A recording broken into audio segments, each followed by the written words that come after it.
Assalamualaikum warahmatullahi wabarakatuh. Alhamdulillah nahmaduhu wa nasta'inuhu wa nastaghfiruh wa nu'minu bihi wa natawakkalu alayhi wa na'udzu billahi min shururi anfusina min sayyiati a'malina may yahdihillahu fala mudilla lahu wa may yudlilhu fala hadiya lahu. Asyhadu an la ilaha illallah wahdahu la syarika lahu asyhadu anna Muhammadan abduhu wa rasuluhu alladzi la nabiyya ba'dahu ila yaumil qiyamah.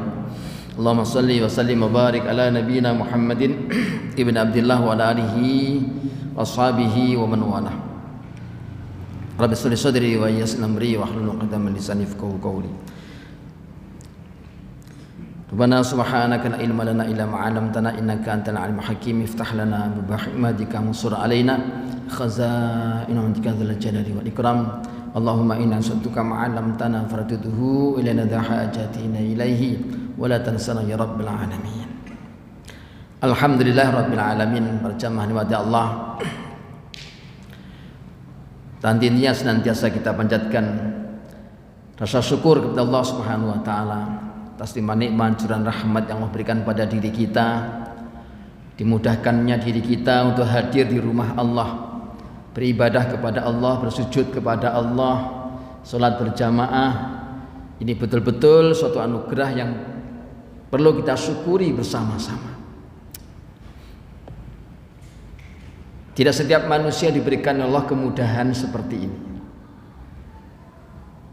Walaupun mereka mungkin banyak kesempatan, banyak waktu juga, diberikan sehat badannya, tapi tidak setiap mereka diberikan taufik oleh Allah kekuatan untuk melaksanakan ibadah perintah Allah. Padahal kita tahu yang menjadikan daripada kesuksesan, kejayaan, kebahagiaan manusia dunia akhirat itu hanya dalam amal agama secara sempurna, yaitu agama yang dibawa oleh baginda Nabi Muhammad Sallallahu Alaihi Wasallam. Disinilah menempatkan daripada kebahagiaan manusia. Disinilah menempatkan daripada kesuksesan manusia, keselamatan manusia dunia bahkan sampai nanti di akhirat. Gitu ya. Itu disebut namanya fitrah. Ya. Jadi fitrahnya manusia itu dalam agama. Ketika manusia itu betul-betul berada dalam agama, menjalankan dengan sebaik-baiknya, mengamalkan dengan penuh kesungguhannya, maka disinilah fitrahnya manusia akan merasakan kenikmatan, kebahagiaan, ketentraman, kedamaian itu. Sebagaimana fitrahnya daripada ikan berada dalam air. Semakin air itu banyak, dalam, maka mereka akan tenang, tentram, damai, gitu ya. Jadi begitu. Begitupun burung-burung di udara, ya. Mereka akan tenang, tentram. Karena mereka berada pada fitrahnya. Gitu ya. Cacing dalam tanah, walaupun becek, gitu ya. Mereka nyaman, tenang. Kenapa? Karena fitrahnya ada di situ. Maka ketika mereka itu sampai keluar daripada fitrahnya, maka akan merasakan, akan menuai daripada kesusahan, penderitaan. Mungkin kalau seandainya ikan itu berpikir, wah saya selama ini di air terus, gitu ya, kali-kalilah ke darat mungkin bisa lebih nyaman, enak gitu ya, agak anget lah gitu ya. Masa di air terus, ya lompatlah ke darat, pengen anget-anget mungkin begitu. Suasana biar beda gitu. Maka akan merasakan daripada kesusahan, dia akan menggelepar, gitu ya, menderita sengsara, ya. Kalau ketahuan kucing ini akan dimakan, ketahuan manusia ya dibawa pulang, saya sobek perutnya, dikerok kulitnya, Pak, gitu ya. Nah, dibuatkan daripada bumbu, asam, garam dan seterusnya, dibumbui, goreng, kan begitu. Nah, Masya Allah. Begitupun daripada cacing mungkin di tanah terus dia becek, kali-kalilah mamanya jalan-jalan di aspal gitu ya, atau mungkin yang dicor hot mix gitu ya, nah masak di comberan terus dia, nah, kali-kali. Maka apabila dia keluar ke tempat yang sudah ditentukan oleh Allah fitrahnya, jalan-jalan di atas aspal atau hot mix gitu ya, nah, baru dicor gitu. Ya kalau ketemu sama ayam mungkin dipatok, kan begitu. Kalau maunya ada motor, ada mobil lewat mungkin bisa kelindes, kan begitu. Dan seterusnya lah Pak. Begitu pun manusia ini. Manusia ini fitrahnya dalam agama. Fitrat Allah itu Allah letakkan dalam agama, dalam hati manusia yang sangat dalam. Apabila betul-betul manusia itu amalkan dengan sebaik-baiknya, ya, maka pasti akan dalam ketenteraman, kedamaian, kebahagiaan. Jadi gitu loh Pak. Kalau orang itu jauh dari agama, maka jauh daripada ketenteraman, kedamaian. Ya. Walaupun kebendaan materi ada pada dirinya, bahkan kedudukan mungkin dia miliki, tapi kalau tidak ada amal agama dalam hidupnya, maka dibuat oleh Allah kegelisahan, gitu ya, keresahan, kebingungan dan seterusnya. Ya. Maka Allah sampaikan tafarraq li ibadati amla'u qalbaka ghinan wa amla'u yataika rizqan. Wahai manusia, luangkan waktumu untuk ibadah kepadaku. Akan kupenuhi hatimu rasa kaya, rasa cukup sehingga tenang, tentram, damai. Betul ya? Nah. Orang itu apabila sudah dimasukkan oleh Allah hatinya rasa cukup, tidak banyak keinginannya, maka hidupnya tenang Pak. Gak ada rasa gelisah, cemas dan seterusnya, gitu ya. Dan Allah pun cukupkan rezeki pada kedua tangannya, kan enak, gitu ya. Wa illa jika tidak, orang itu nggak mau ibadah kepada Allah, tidak mau taat kepada Allah, gitu ya. Apa yang terjadi? Amla'u qalbaka faqran wa amla'u yadaika suhlan. Allah akan jadikan hatinya itu dipenuhi daripada rasa kefakiran, rasa kurang, tidak cukup, terus punya keinginan yang begitu banyak, gitu ya.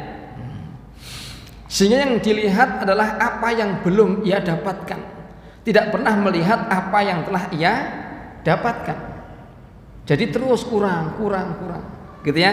Nah, ini belum, itu belum, sehingga gak pernah puas. Orang seperti itu tidak akan pernah merasakan daripada kebahagiaan dalam hidupnya. Itulah Pak. Dan akan dipenuhi kedua tangannya dengan kesibukan, sibuk saja. Ya, Masya Allah.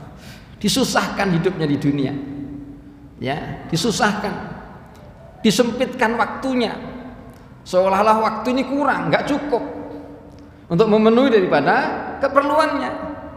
Sibuk saja, gitu ya. Berangkat anaknya belum bangun, pulang anaknya sudah tidur, gitu ya.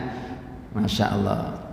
Sehingga nggak tahu gedenya anak itu. Nah, berangkat anaknya belum bangun, pulang anaknya sudah tidur, gitu aja terus tiap hari, gitu ya.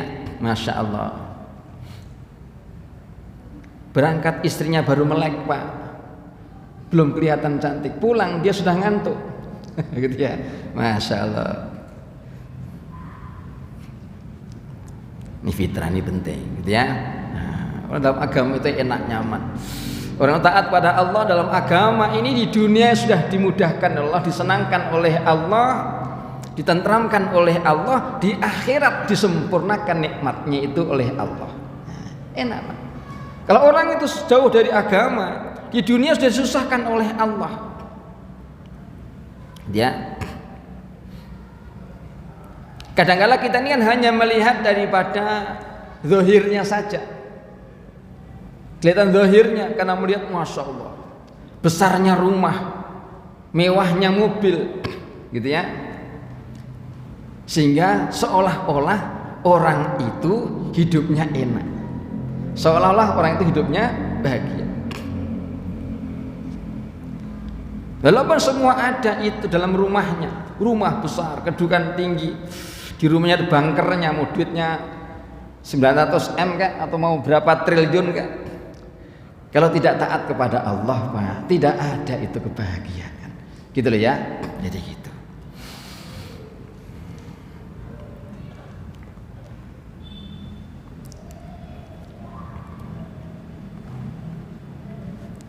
Namanya merdeka itu.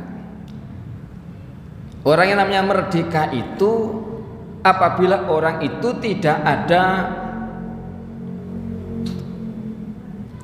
harapan, tidak ada sandaran kepada makhluk, baru namanya itu merdeka.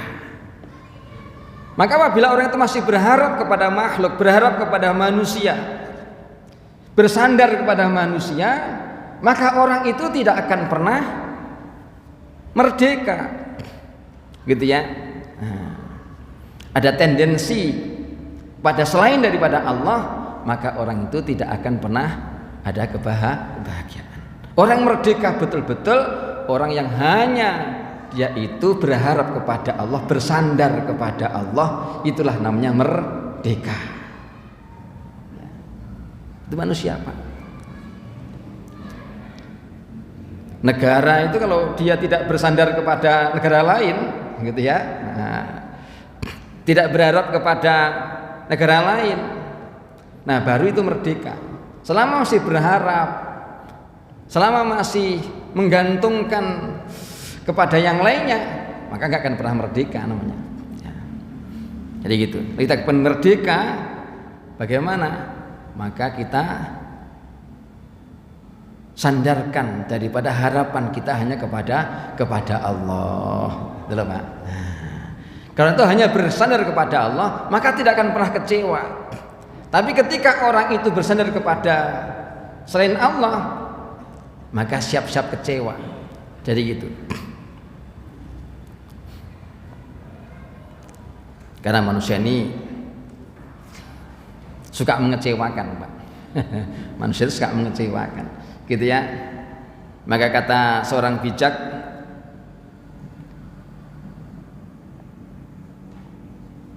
mengatakan bahwasanya apabila engkau berbuat 1000 kebaikan kepada manusia, hanya karena satu keburukan yang kamu lakukan, maka mereka akan melupakanmu. Gitu loh Pak. 1000 kebaikan yang kamu lakukan itu hanya akan hilang hanya karena satu keburukan.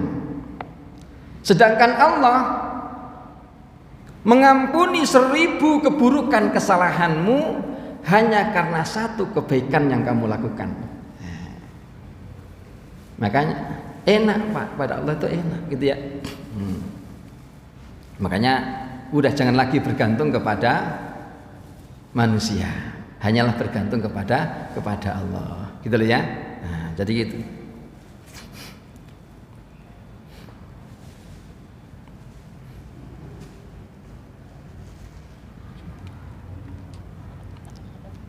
Saya ingat itu suatu kata hikmah juga, katakan bahwasanya apabila engkau memberikan makan kepada anjing selama 3 hari, maka anjing itu akan mengingatmu selama 3 tahun. Tetapi apabila kamu memberikan makan kepada manusia 3 tahun lamanya, maka dia akan mudah melupakanmu hanya dengan 3 hari saja. Gitu loh Pak, ya. Nah, maka hanya berharap kepada Allah saja, gitu loh ya. Ini. Maka putus asalah kepada manusia dan hanya berharap kepada Allah Subhanahu wa taala. Enak gitu Pak. Kan ya. Ingat-ingat itu, didengar itu, ingat-ingat itu ya. Gitu ya.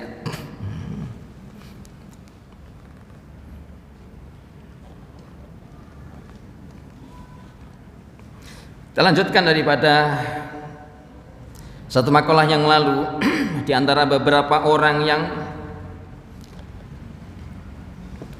akan masuk neraka di kalangan umat Nabi Sallallahu Alaihi Wasallam. Yang dilanjutkan suatu pertanyaan daripada seorang sahabat, yaitu Mu'adz bin Jabal. Ya. Yang mana Mu'adz bin Jabal radhiyallahu anhu ketika itu menanyakan kepada Rasulullah, ya Rasulullah, apa daripada pandanganmu, pendapatmu mengenai suatu ayat, yauma yunfakhu fis-suri fatatuna afwajan. Ketika nanti trompet itu ditiupkan, maka mereka akan datang dengan bergolong-golong, berkelompok-kelompok, gitu ya. Maka ada beberapa golongan-golongan, kelompok-kelompok yang kemarin telah kita sampaikan, gitu ya. Di antara mereka itu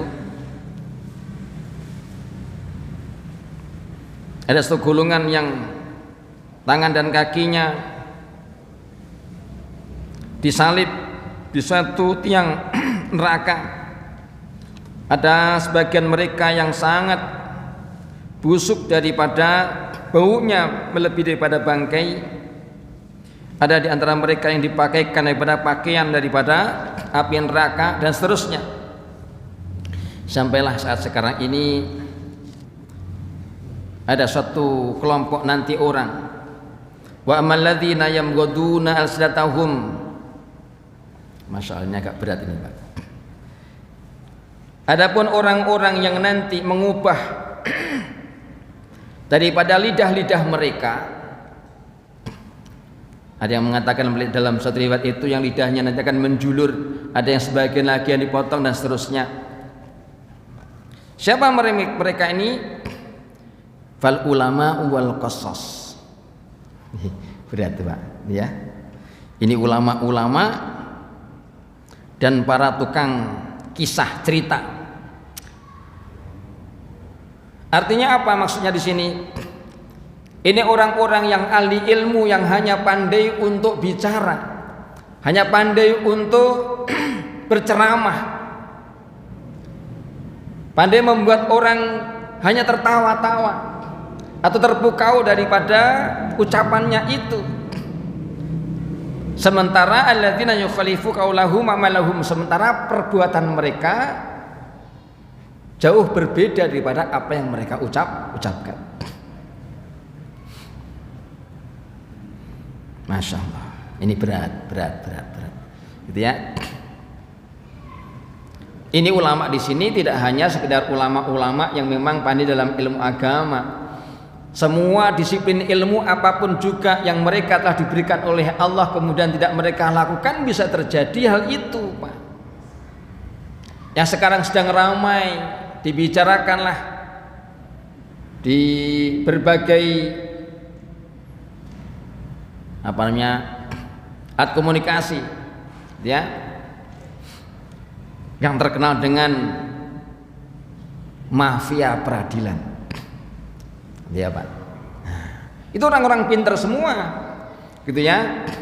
Polisinya pintar, jaksanya pintar, hakimnya pintar, pengacaraan juga pintar, sehingga bisa membuat daripada hukum itu mau ringan ataupun mau berat, mau pasal berapa yang akan dituduhkan bergantung daripada uang yang ditawarkan. Ini juga namanya sebagai orang-orang yang pintar. Jadi tidak hanya sempit kepada ulama saja, enggak. Ya.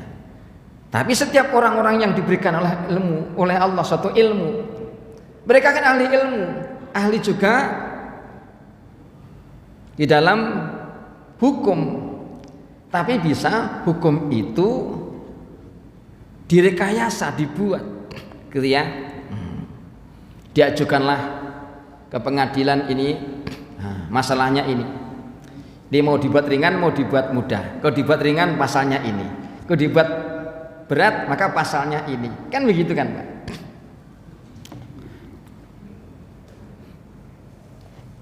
Kalau dibuat ringan, berapa yang ditawarkan?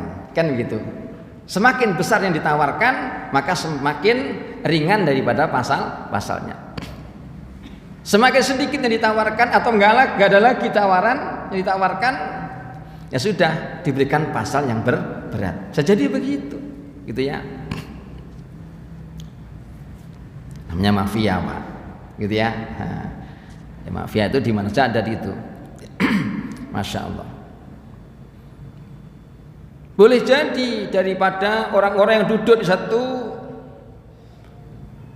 legislatif yang membuat undang-undang yang katanya mereka mewakili rakyat, bagaimana supaya rakyatnya menjadi makmur, supaya rakyatnya menjadi sejahtera.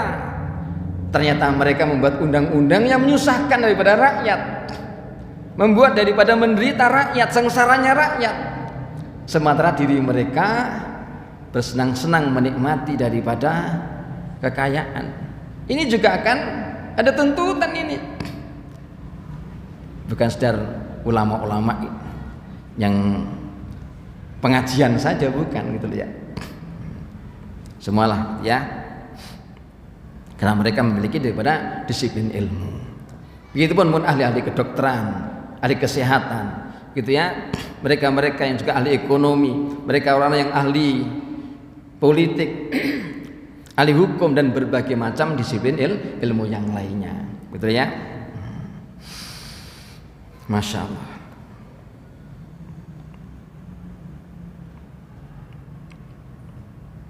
Ini berat, gitu ya. Saya pernah membaca daripada apa namanya, makalahnya Kang Udin itu. Makalahnya Kang Udin. Ya katakan bahwasanya yang paling aku takutkan adalah di mana lidahku begitu pandainya menerangkan daripada cahaya begitu terang benderang, sementara hatiku sendiri gelap gulita. Berat nggak Pak? Gitu ya. Masya Allah. Itu makalahnya Kang Udin itu apa namanya, menancap dalam hati saya itu, gitu ya. Betapa apa namanya, yang paling kutakutkan adalah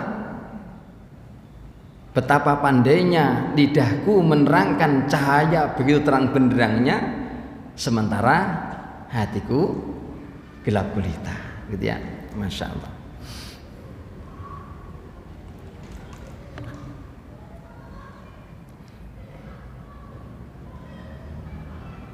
Maka setiap orang yang akan menyampaikan satu ceramah, satu khutbah dan seterusnya itu, maka hatinya harus ditata betul-betul, gitu ya. Apa yang aku sampaikan ini kira-kira ada kemampuan gak pada diri saya untuk mengamalkannya, gitu ya. Apa tujuan menyampaikan semua itu dan seterusnya. Jadi ya mudah, gitu ya. Wa amal muqatta'atu aydihim arjuluhum, ada sebagian golongan yang nanti akan dipotong daripada tangan mereka dan kaki mereka. Falladzina yu'dzunal jiran, yaitu orang-orang yang mereka menyakiti daripada tetangga. Di bertetangga ini harus baik apapun keadaannya. Jadi tetangga ini ada 3 golongan, ya. Ada yang punya hak 3, ada punya 2 hak, ada yang punya 1 hak. Yang punya 3 hak adalah mungkin ada saudara kerabatnya yang tinggal dekatnya, maka menjadi dia punya hak saudara. Yang kedua punya hak daripada tetangga. Yang ketiga punya hak sesama muslim. Itu ya. Jadi 3 hak. Kalau kita punya saudara Pak, kaum kerabat yang tinggal tidak jauh dari rumah kita, berarti dia punya 3 hak yang harus didahulukan. Karena dia adalah saudara kita, karena dia saudara daripada sesama muslim, dan ketiga dia punya hak karena tetangga jiran, ya. Nah, 3. Kalau itu orang lain tetapi sesama muslim punya 2 hak, hak sesama muslim dan juga hak sebagai tetangga. Kalau dia non muslim, dia punya 1 hak, yaitu hak tetangga saja, gitu loh ya.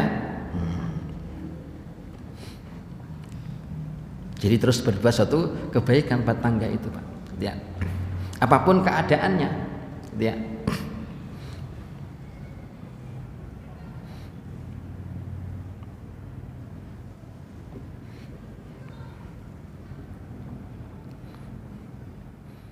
Wa amal musallabuna ala julu'in minan nari fasu'atu bin nasi ila sultan.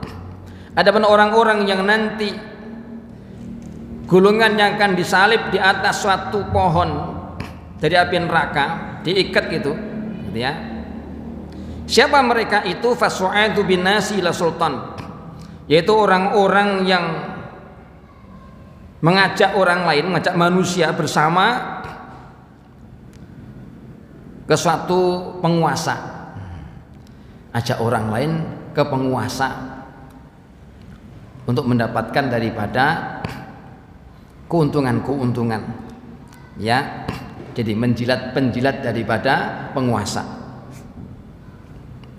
itu nanti akan disalib dalam suatu pohon dari pohon api neraka, ya. Yang kemudian sudah panjang lebar kita terangkan, ya. Wa man ladzina hum asyadunat nan minal jiafi. Adapun orang-orang yang sangat berbau, ya, daripada bangkai,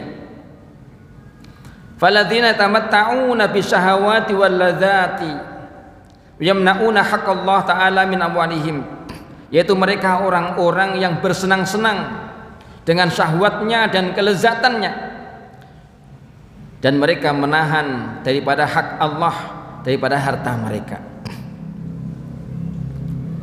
Di harta mereka, harta yang mereka dapatkan, harta yang mereka miliki itu hanya sekedar buat untuk bersenang-senang, mengikuti syahwatnya, ya, menuruti daripada kelezatan daripada hidupnya.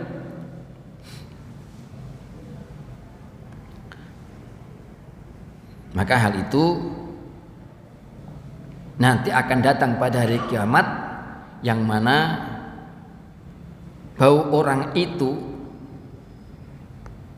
jadi lebih busuk daripada bangkai. Yang hidupnya itu hanya sekedar untuk memuaskan syahwat nafsunya saja, gitu ya. Yang penting seneng, gitu ya. Yang penting seneng, gitu ya. Apa yang disukai, apa yang diinginkan, maka turuti semuanya. Tapi namanya dunia itu bukan tempat untuk memuaskan nafsu, Pak. Nggak akan puas manusia itu di dunia ini, karena terlalu sempit dunia ini, ya. Tidak akan bisa terpuaskan syahwatnya, nafsunya, keinginannya itu. Karena memang tempat untuk memuaskan syahwat nafsu manusia itu hanya nanti di surga saja, ya. Di dunia ini sangat-sangat terbatas, gitu ya. Tidak akan puas, ya.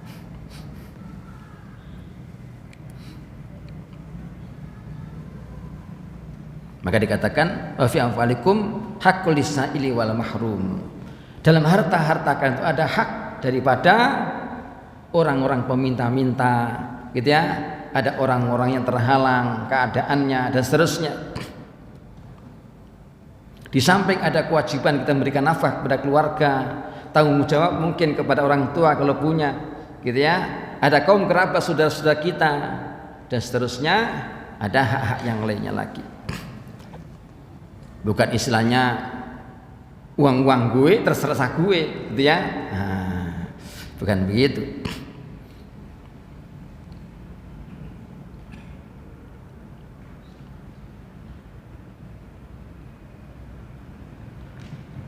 Maka dalam suatu hadis Nabi itu terangkan la tazalu qadama abdin illa su'ila an arba'i khisalin. Tidak akan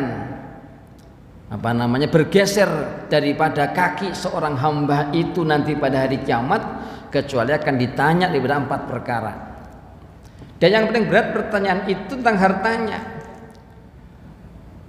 Dari mana ia dapatkan dan kemana ia gunakan? Sampai 2, Pak. Gitulah ya. Setelah Allah tanyakan daripada tentang umurnya, tentang masa mudanya, ya, ilmu yang dimilikinya, maka hartanya dari mana kau dapatkan? Gitu ya. Kemudian gunakan apa itu harta? Jadi berat.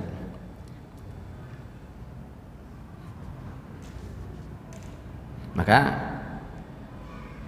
ada keterangan itu, halalnya saja harta itu dihisab, maka haramnya akan diazab.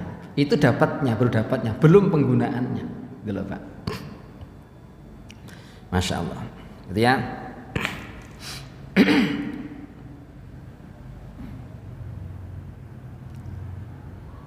Maka dalam suatu ayat, ketika Nabi Ibrahim alaihissalam bertanya kepada Allah Subhanahu wa taala, gitu ya. Wa idh qala Ibrahim rabbi arini kaifa tuhyil mauta. Ya Allah, perlihatkanlah kepadaku bagaimana engkau menghidupkan daripada makhlukmu yang telah mati. Qala awalam tu'min, wahai Ibrahim, apakah kamu belum yakin, belum percaya? Qala bala. Nabi Ibrahim mengatakan, saya percaya ya Allah, engkau mampu. Cuma saya tahu, pengen bagaimana engkau menghidupkannya. Bukan masalah engkau mampu menghidupkan, tapi pertanyaannya kaifa, bagaimana engkau menghidupkan. Maka Allah katakan, fakhud arba'atan minat tayri fasurhunna ilaika tsumma jala ala kulli jablin minhunna juz'an tsumma ud'uhunna ya'tinaka sa'ya. Wa Ibrahim, ambillah 4 ekor burung, kemudian jinakkan itu, kemudian sembelih, cincang-cincang, potong-potong, letakkan di berbagai bukit gunung, dan sisakan daripada kepala itu dalam riwayatnya di depan. Panggil semuanya, niscaya mereka akan datang semuanya. Maka telah dipanggil Nabi Ibrahim, gitu ya. Jadi berbagai potongan-potongan daging itu, darah yang bercampur, bulu-bulu yang sudah berterbangan, maka semua terbang menjadi satu, ya, kumpul masing-masing pada tubuhnya sendiri-sendiri. Datanglah di hadapan Ibrahim, meletakkan daripada kepalanya nempel di tubuhnya masing-masing, ya. Masya Allah, menunjukkan bagaimana Allah kuasa, gitu ya. Apa diantaranya 4 ekor burung yang dijinakkan itu? Ada diantaranya 1 gagak, yang kedua adalah ayam jago, yang ketiga adalah merpati, yang keempat adalah burung merak. Udah adzan ya, suaranya di sini kecepatan ya. 4 ekor burung ini memiliki sifat-sifat yang bermacam-macam, Pak, gitu ya. Maka Nabi Ibrahim alaihissalam diajari oleh Allah bagaimana menundukkan daripada 4 ekor burung ini yang sifatnya berbeda-beda. Yang pertama adalah gagak. Gagak ini disimbolkan sebagai seorang yang adigang, adigung, adiguno, gitu loh Pak. Bahasanya kita gitu. Nah, orang yang maunya menang sendiri, mau ngatur-ngatur semua harus nurut, harus patuh. Kalau enggak, jadi gitu. Ini model gagak, gitu ya. Maka tundukkan itu, sembelih sifat-sifatnya itu. Sebagai seorang nabi, seorang dai begitu, gitu ya. Sembelih itu, yang disembelih adalah sifat-sifat daripada keangkuhannya, kesombongannya, gitu. Disembelih itu supaya menyadari kalau dirinya sebagai seorang hamba Allah. Yang kedua, ayam jago. Ayam jago, Pak, gitu ya. Nah, pagi-pagi udah namanya keluar daripada kandangnya, tidak peduli, ya kan. Nah, itu istri siapa, anak siapa, nggak tahu, pokoknya kejar aja kan gitu. Jadi yang dikejar apa? Syahwat nafsunya, keinginannya itu. Jadi itu ya. Nah, yang penting terpuaskan, gitu ya, terpuaskan.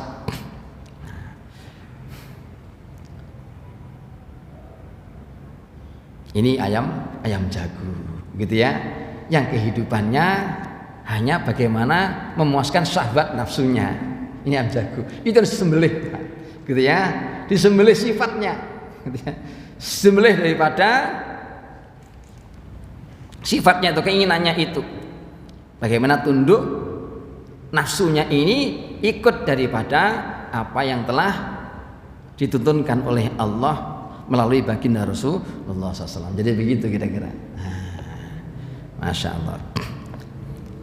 Kalau burung merpati ini, Pak, modelnya mereka ini suka ngelompok, Ya, kelompok. Nanti kalau burung lain yang datang dia kabur gitu ya. Terus sekarang kelompok-kelompoknya saja itu. Kelompoknya. Nah, ya. Ini model gulungan-gulungan gitu ya, kelompok-kelompok. Enggak mau kumpul, enggak menyatu gitu ya. Nih kelompok sana ya. Nih kelompok sana gitu ya. Kelompok gitu. Gitu ya. Nah. Oh yang isi pengajian siapa ini? Oh saat itu. Oh itu bukan kalau saya ini nggak ikut ngaji gitu. Gitu ya Pak. Nanti kalau yang siapa yang ustadznya ini? Baru ngaji. Nah ini yang model-model kelompok-kelompok begitu itu disembelih, itu sifat seperti itu. Bahwasanya kita semua adalah umat Islam. Inam minuna ikhwatun faslihu baina akhwaikum. Semua orang beriman saudara. Gitu ya. Jangan kelompok-kelompok begitu. Gitu ya. Kita bersatu akan kuat. Ya. Jangan pakai kelompok-kelompok ini orang-orang Jawa, ini orang Sunda, ini orang sana gitu ya, Madura gitu ya. Itu semua satu. Gitu ya. Jadi gitu. Nah, kalau merpati ini Pak suka pamer gitu ya. Yang merpati kan pamer tuh, gitu ya. Ya keindahannya, kekayaannya, kemolekannya apalah gitu ya. Itu juga disembelih. Ya. Sifat-sifatnya itu disembelih ya. Karena kekayaan, kecantikan, ketampan, apapun semuanya itu adalah pemberian Allah ya. Akan tunduk kepada Allah. Sampai sini. Mudah-mudahan Allah Subhanahu wa taala senantiasa membimbing kita semuanya gitu ya, menuntun kita kepada jalan yang diridhoinya sehingga kita selamat dunia, selamat akhirat. Allahumma amin. Subhanakallahumma wa bihamdika asyhadu an la ilaha illa anta astaghfiruka wa atubu ilaik. Subhanaka rabbil izzati amma yasifun wa salamun alal mursalin. Assalamualaikum warahmatullahi wabarakatuh.